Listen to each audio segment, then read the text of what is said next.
নমস্কার। কবি মোহাম্মদ এনামুল হকের কবিতা তুমি। তুমি তো হৃদয়ের গভীরে কখনো শ্রাবণে, দু চোখে নির্ঘুম রাতেরই আধারে, কষ্টের সীমাহীন মরুতে মিশে রয়েছ। আছো অন্তহীন পথে বিষাদে সরে, আছো আবেগে মায়ায় আমাকে ঘিরে। কেন স্মৃতিরা মুখোমুখি থাকে দাঁড়িয়ে, আমি অবিরত খুঁজে পাই স্বপ্নের নীলে।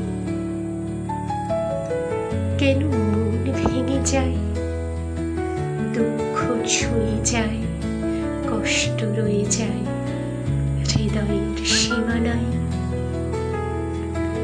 কেন দূর অজানায় শুধু অবহেলায় তোমাকে খুঁজি হারিয়ে যাই। আমি পারি না ভুলে যেতে সেই শিশির ভেজা প্রেম, যত প্রণয়ের ছোঁয়া জেগে উঠে নীরবে। কেন এভাবেই বেঁচে থাকা, কেন নিঃসঙ্গ জীবন, কেন স্বপ্ন ভাঙা পথে পড়ে থাকি সারাক্ষণ। নমস্কার।